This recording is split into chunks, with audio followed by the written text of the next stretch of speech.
the philosopher. I became a great philosopher when, as a stuntman, I ran into my own wall. So I have a rock climbing accident. I was bedridden for 5 months. And once I did my own recovery and I forced myself to move and do better and I was feeling better, I had a few setbacks where I had to go get some surgery done to get some screws out of my hip. And that led to me needing to stay seated and not do exercise or move. It was very painful for about 3 months. At this time, I had just started my gym. There was no chance. If you're a business owner, especially for a young boutique gym, and you're the main coach, the head coach, the only coach, you understand there's a lot of hats to wear. And there wasn't anything I could do at that time being self-employed. I had to go and teach my classes. So I had a chair. My coaches knew of this, and I loved everybody that was in my community at the time. But my clients would come in and they understood that I had to sit in the chair and teach. This is where my philosopher side came out.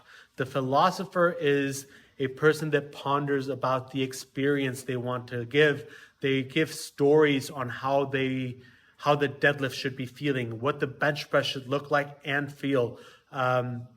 We start to create a philosophy of, this discipline brings you to this glory, right? The road to the competition floor, it's all about the journey, the discipline, the hard work, the sweat, the blood, the tears. That's what you want to give in every class. It's a beautiful thing. And so for me, the philosopher is the one that can really give a story. Doesn't need to have a whole lot of science and academical terms, because at the end of the day, our clients don't understand that this is not the hamstring, but it's the bicep, right?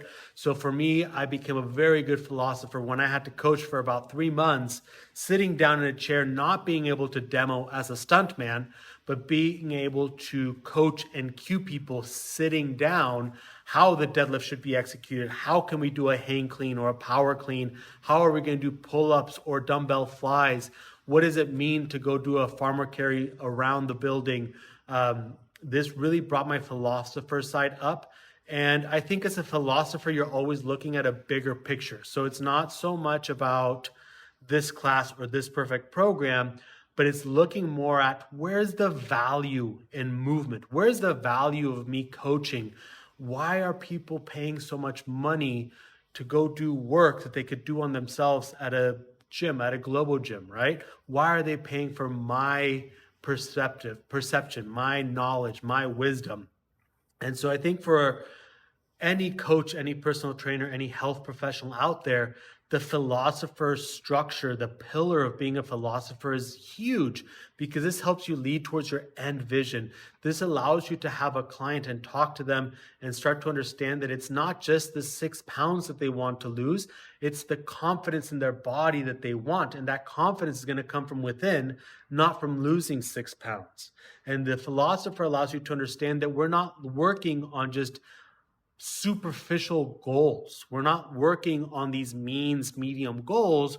We're really wanting to get an end vision of our clients. This is where the retention comes in, the trust building comes in. When you can have this communication, this connection with your client, that's what a great philosopher does. Again, one of my favorite, if not the favorite pillar for me is can we just have a great conversation and then not just talk about it in theory, but boom, let's get into the stuntman side and let's go prove that it works practically.